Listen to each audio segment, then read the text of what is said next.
Hello, welcome back to my channel.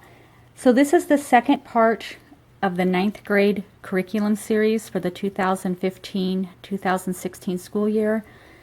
And the subject that we're going to do now is history. I am big on history. He's going to be doing a lot of it this year. We are doing 2 years. This year is going to be from the beginning through the 1500s, and then next year we'll continue on through current events. So the main book that I found for this is World History by Duker and Spilvogo. And this one says Volume 1 to 1800. And I'll open it up here. This is I feel like this is a really expensive book. It's actually a college book. My friend who is a history teacher. I have got to figure out this Zoom. This is driving me crazy. Anyway, my friend who is a history teacher, this is the book she used going through college. So she gave it high points. So anyway, it's broken up in different chapters. And it starts out with the code of, let's see, what does it start out with? Chapter 1. The first civilizations, the people of Western Asia and Egypt. Then it goes to ancient India, China in antiquity, the civilization of the Greeks, the world of the Romans, the New World, Islam, early civilizations in Africa, the expansion of civilization in Southern Asia, and it continues on to the East Asian world. Now, this says it's Volume 1, like I said, to 1800. We are only going through the 1500s. So these books, crazy expensive if you buy them new. I bought these from a dealer off of Amazon, and I paid $4 for this one, and I think I paid like $5 for the for Volume 2 that we're going to be using next year. And I did not pay attention when I was ordering them to see that I bought different editions. So like this one's the 4th edition, and next year's is the 5th edition. And so when I got them, I thought, oh, crap, I messed up. Then I realized that this 4th edition is through 1800. This edition is since 1500. So really, it's just 3 of the chapters, the last 3 chapters of this book are copied in this book. So it's the exact same thing. There's no real difference in the book. So anyway, we'll use this year, use this next year. So it's a textbook. And it goes through chapter by chapter, section by section, maps, photos. He's going into 9th grade. I've read the text. There may be a word here and there that he's not going to know, which is fine. He doesn't know a word. He'll learn the word. So anyway, very much looking forward to using this book as our spine for history. Then to go along with that, he will be watching some lectures from the Great Courses series. This one is Foundations in Eastern Civilization, and it's a DVD lecture series. I got this when they were having one of their big sales, and this is taught by Professor Craig Benjamin. Again, oh, good grief, the focus on this camera. And he's the Associate Professor of History at Grand Valley State University. So anyway, he'll be watching some of these lectures, and then I'm also going to check out from our library another Great Courses video series called The Other Side of History: Daily Life in the Ancient World. So he'll be watching those, and then of course he'll be watching Crash Course World History videos on YouTube with John Green, who I love. So he's the one that wrote Fault in Our Stars, and he has a new book. Well, it's a newer book out with a new movie out, but he also has a series of YouTube videos called Crash Course. and they have them for the world history, which we're going to watch this coming year. We've done the U.S. history ones. They have ones for literature. They have ones for different sciences. I think they have them for economics, I want to say. Anyway, or government. They have a whole bunch of different series. So really, really good, quick little videos. And he's very fun and engaging. The other thing my son's going to be doing for history is putting together an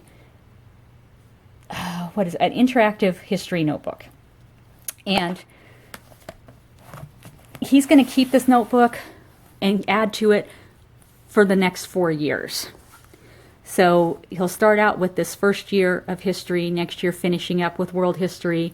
The third year will be U.S. history, and then the fourth year will be modern world history, with an emphasis on government and economics and all that. So anyway, he's going to be putting together this whole 4-year binder of stuff. And one of the things he's going to be doing is a timeline that will continue from this year all the way through to the end. I'm not sure how I'm going to do that yet. I think what I'm going to do is just create a timeline with white cardstock and, you know, tape the pages together and do kind of an accordion thing so that he can 3-hole punch it and keep it in the notebook. That I'm sure that's what we're going to end up doing. So for the interactive notebook, I'm going to be getting a variety of resources from the internet. Pinterest is an awesome place to find interactive notebooking ideas for history.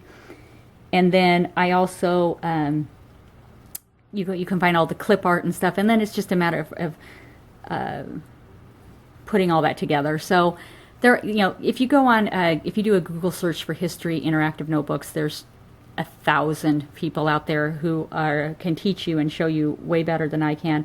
At the end of this year, I will do a video showing what we did, so that you can get an idea of what I was talking about. But we haven't started it yet, so I have nothing really to show you. For the timeline, I'm using a variety of resources. This is a book I had that I got used off of eBay several years ago, but it's the timetables of history, a horizontal linkage of people and events. And I really like this one because it's broken up on one side by the year or century, or by the year, and then at the top it'll say, it has headings like history and politics, literature and theater, religion, philosophy, learning, visual arts, music, science, technology, growth, and daily life. And then it shows for that year what happened during that time. And we're not going to, obviously we're not going to add every single thing in this book to our timeline, because then the timeline would need several binders. But this is one of the resources we'll be using. The other one is the Smithsonian Timelines of History. This is another book I got off of eBay, and it was basically in brand new condition. And again, this breaks it up. This one has more color to it, and yeah. So that's another resource we'll use for the timeline work. Then I have Volume 1, Streams of Civilization, Volume 1, and I bought this at our town's, homeschool used curriculum sale. I think I paid like $4 or $3 or something for it. But it has lots of information about the cultures and people of civilization. So this will be what we'll be using this year. And then if I like this, if we find that we really did use this, then I will go ahead and start looking for a copy of Volume 2. Another one we'll be using, especially towards the beginning of this year, Africa, the Untold Story.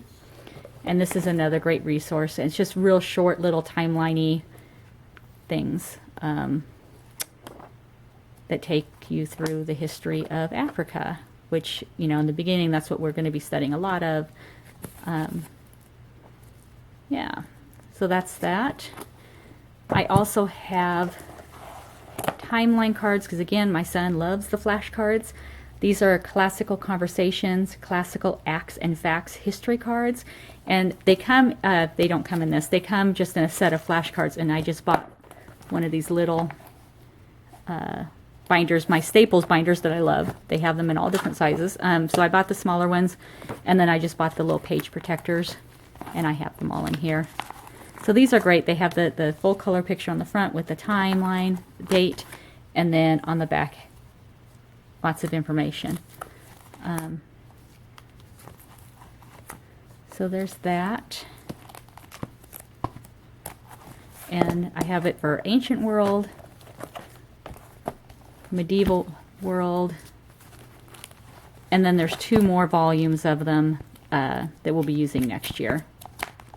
And I can't for the life of me remember what they are called or how they're broken up. But anyway, these are the first 2 that we'll be using this year. And then the last thing we're going to be using is this book. And I bought this, I think I bought this a few years ago for my daughter, and we never ended up using it. But I think I bought it at a curriculum sale. A convention, a homeschool convention. But it's called Mapping the World with Art, a curriculum designed for ages 10 and up. What it is it's a geography program, and it's you literally start out mapping the world, doing your own hand-drawn maps, and at the end of the book, the final project is drawing a world map from memory. And it's not, the world map from memory is not going to be like full of detail and all that, but it would be a basic map.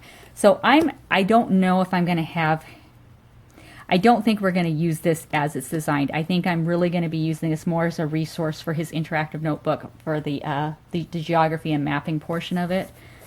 So we'll see. But it comes with, let's see here. There's readings, so you can read about the different things you're going to be doing or drawing maps of. So like Vasco da Gama, you're going to read all about Vasco da Gama, and then you're going to draw the map that go along with that. So there's different readings, and then from all the explorers and stuff. And then you have the section that has the map drawings.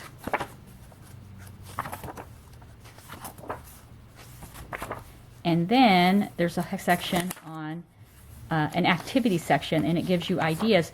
For each of the maps, it has different activity ideas to go along with it. So you can make an edible Babylonian clay map using a ruler, a compass, and another activity using a ruler, compass, and protractor. There's little quizzes, making a navigational quadrant. So all kinds of different things in here. And I will probably be using quite a few of these as little extra things to go along with his history, little project ideas for his history. So anyway, that's what we are using for history this year. As always, if you have questions, just put them in the comment box below, and I will get to them. Thanks for watching.